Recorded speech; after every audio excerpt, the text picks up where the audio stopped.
Bonjour à tous, bienvenue sur Coaster Park News. Aujourd'hui, on est à Europa Park pour l'ouverture de Voltron Nevera Powered by Rimac. C'est parti.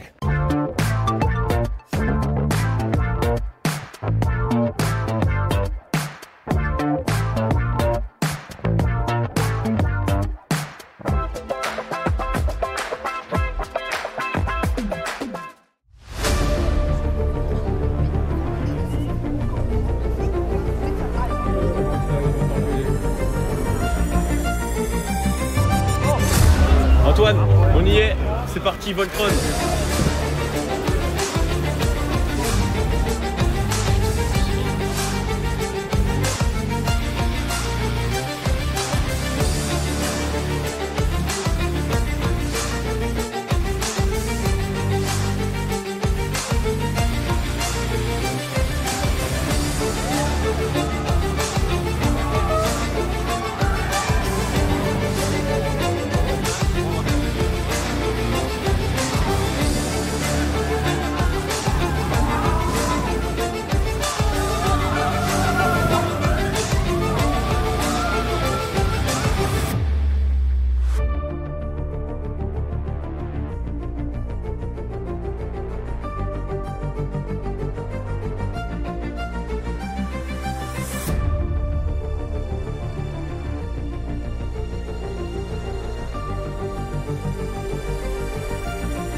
Ok, on vient d'entrer dans le premier bâtiment de la file d'attente.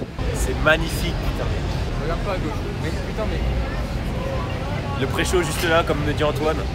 On va découvrir ça juste après. En tout cas, pour l'instant, la salle est magnifique. On n'est pas du tout sur un parc à bœufs où genre tout le monde est vraiment les uns sur les autres. Là, il y a quand même un grand espace. On a une belle hauteur sous plafond quand même. Et c'est magnifique. C'est magnifique. Et du coup, voilà, juste le pré-show juste ici qu'on verra tout à l'heure avec les éclairs et tout, juste avant de partir sur le launch vertical à 105 degrés. Et là, non, c'est vraiment top.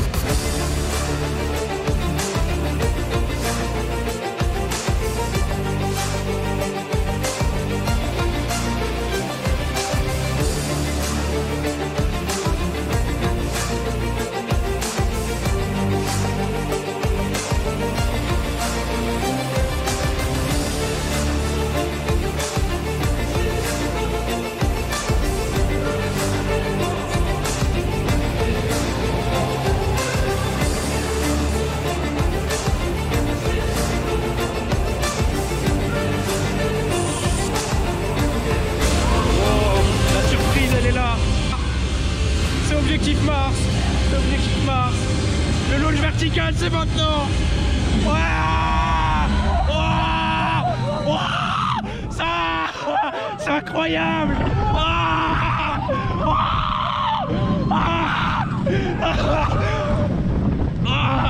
Ça, putain, c'est incroyable.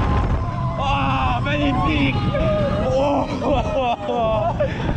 Le premier launch.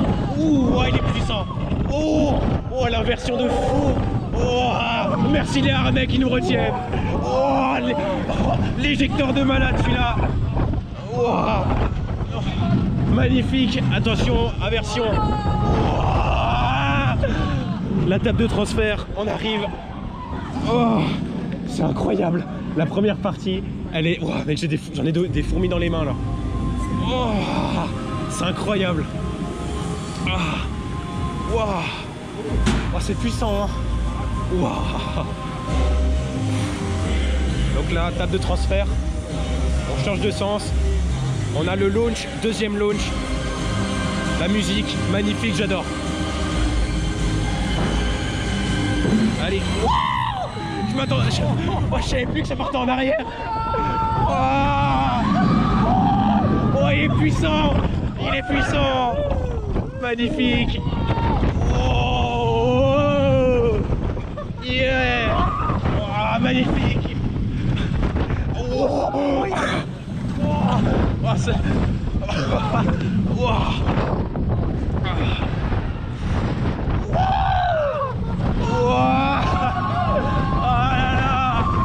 c'est fou ce qui se passe!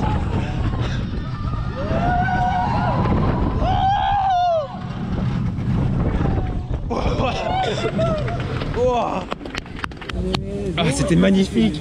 Mais qu'est-ce qui vient de se passer? C'est fou. C'est totalement fou. Mais mec, c'est incroyable.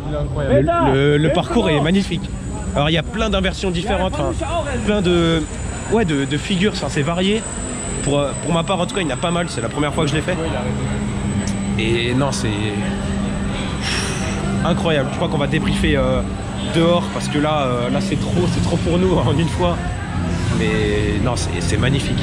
Franchement, 20 sur 20 je pense pour Europa Park là. Là j'ai la voix cassée à force de gueuler. Bon, on sort de Voltron que vous voyez juste derrière. Ça va être dur de débriefer après ça. C'est intense. Alors déjà, première chose, vu que c'est le premier jour, on a eu le petit diplôme qui atteste qu'on est bien monté à bord dès l'ouverture. Ça c'est cool. C'est le petit goodies qui fait plaisir. C'était une surprise aussi, c'était pas prévu. Et ouais, bah que dire en fait sur cette attraction? On est satellisé. Satellisé, ouais, c'est ça. Mais en fait, on a beau connaître le parcours parce qu'on a vu le premier zone ride et tout.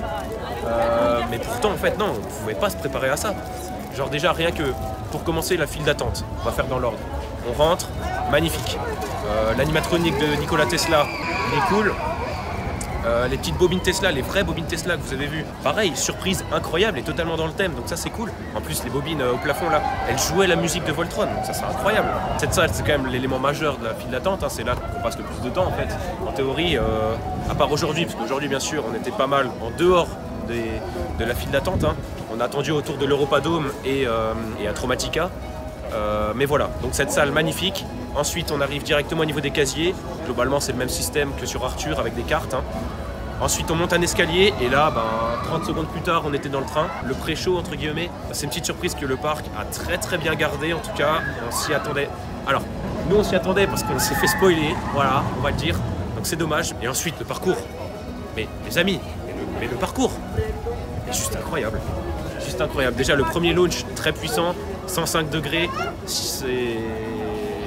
Fais des petits guillis. Voilà, c'est ça. On peut pas s'y préparer si on n'a jamais fait un launch comme ça. Il est vraiment génial. Et le reste du parcours, tellement d'inversions, tellement d'éjectors, tellement d'airtime, c'est juste fou.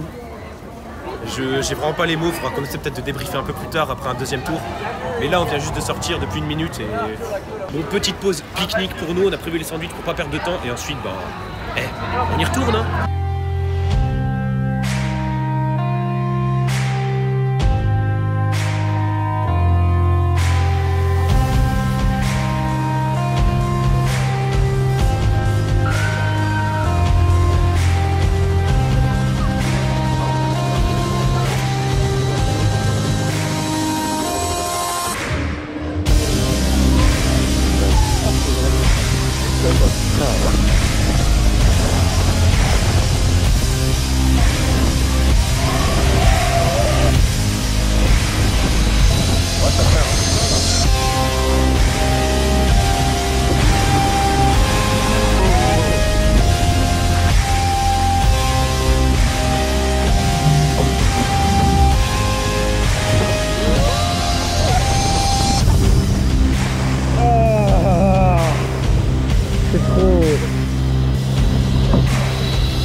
Alors ça c'est un petit clin d'œil vraiment top pour les fans.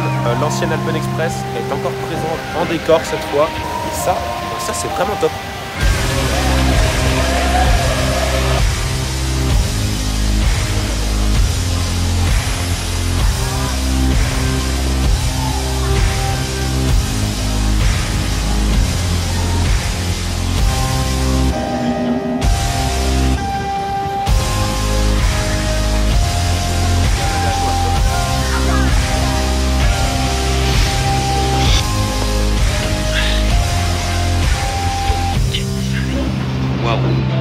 C'est plutôt pas mal par ici.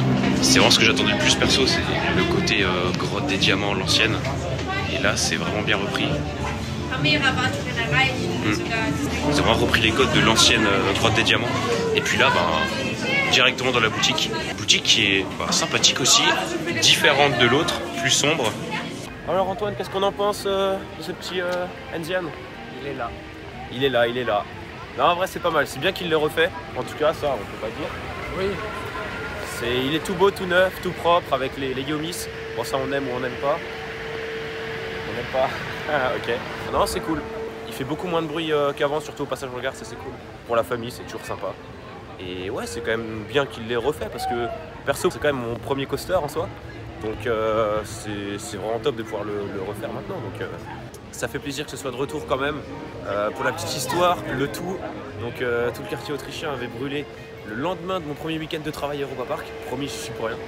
Mais en tout cas, non, ces 2 attractions, voilà, ça fait quand même plaisir qu'elles soient de retour parce que c'est quand même des attractions de mon enfance et tout. Donc c'est toujours cool. Même si c'est vrai que c'est dommage qu'il n'y ait plus le passage dans la grotte en intérieur. N'empêche, moi perso j'ai bien aimé quand même le petit passage dans les bûches entre les falaises comme ça. Non ouais c'est sympa, c'est sympa. Ouais, belle vue. Belle vue ouais. Voilà. Bon, belle vue faut la mériter parce qu'il faut grimper avant. Ouais. Mais non c'est cool en vrai, juste une petite zone de balade comme ça, c'est toujours sympa quoi. Après là c'était pas la version finale, c'est un pré-opening. On a encore vu quelques employés travailler, ça il faut bien le savoir. Il y a encore des petits trucs qui sont pas terminés. Enfin moi j'ai relevé 2 vrais points négatifs. C'est le pont en verre. Parce que ça on sait qu'il va être sale tout le temps. Le verre, enfin je trouve que ça apporte pas grand chose. Enfin plexi oui si tu veux. Excuse-moi technicien. Non mais c'est vrai que du coup le côté plexi du coup ça apporte pas forcément grand chose je trouve. Rester sur un pont en bois ça aurait très bien collé avec la thématique et ça aurait été mieux. Et après deuxième point c'est l'écran. L'écran ouais, il est entre guillemets bien intégré genre par rapport au... Non mais dans le sens avec la forme et tout, il est quand même bien derrière un peu de la roche et tout, enfin ouais. À ce niveau-là voilà, mais il a rien à faire là quoi. Enfin ça se voit trop que c'est un écran en fait. Ouais. C'est ça qui est dommage. Et puis ouais par contre le dernier couloir en mode grotte des diamants à l'ancienne, c'est les souvenirs qui remontent là, ça fait plaisir. Mais comme tu disais effectivement, il n'y a plus autant d'ombre qu'avant. Ça c'est un peu un point qui pourrait être modifié. C'est ce qui était fait avant, donc forcément on s'en souvient. Avant c'était plutôt les personnes directement. Enfin, Ouais les robots alors directement ouais. Ok. Mais voilà, sinon très cool, petite zone, voilà, validé, perso j'aime bien. Antoine un peu moins, mais voilà. Bon, Antoine, tu peux m'expliquer ce qui se passe? il y a moins de monde à Voltron. On serait pas en train de le faire une 3e fois là? Non. Non? Absolument pas. Ah c'est pour ça qu'on n'est pas du tout au niveau de Chromatica et de la rallonge de fil, c'est ça? On visite. Ah on visite, ok. Bon, ça y est, fin de journée, il est 19h30. On sort de Voltron pour notre 4e tour de la journée quand même. On a passé littéralement 2, 4, 6, pas loin de 8 heures dans la file d'attente aujourd'hui. Incroyable, première fois qu'on passe autant de temps au même endroit à Europa Park. Limite, perso, j'avais même pas l'impression d'être à Europa Park, genre on a passé notre vie à Voltron. Mais non, super journée en tout cas. Je sais pas quand est-ce qu'on va s'y habituer. Mais... C'était sympathique, hein. Cette fois-ci en plus, perso, j'étais sur le côté. Donc les pieds dans le vide, c'est encore mieux, c'est 15 fois mieux, genre on passe plus près des décors, enfin en tout cas on a l'impression d'être vraiment proche, limite ça fait un peu peur, c'est vraiment cool. Et du coup on ressent même plus les éjecteurs, on était tout devant, c'était pas mal. Très bon coaster, clairement on comprend pourquoi c'était le plus attendu au monde, hein, limite pour cette année. Clairement, belle machine, du début à la fin comme on disait tout à l'heure, hein, en fait notre avis il n'a pas changé, hein, vraiment incroyable à faire. En plus des éléments même dans la file d'attente qui sont vraiment cool, une file d'attente vraiment bien aimée, des éléments dans le parcours qui sont vraiment top, vraiment originaux et surtout un enchaînement de plein d'éléments justement différents, contrairement à un Blue Fire par exemple où globalement 3 Earthline en gros et puis un looping. Bon je caricature mais globalement c'est ça. Là voilà, tous les éléments sont différents et c'est ce qui fait quand même la beauté de la machine. Voilà, vraiment cool, très bonne journée, un coaster qu'on vous conseille je pense. On sort en plus avec la petite photo là du dernier tour, top. Et puis je pense qu'on peut se quitter là-dessus. C'était Antoine et Lucas sur Coaster Park News. Ciao!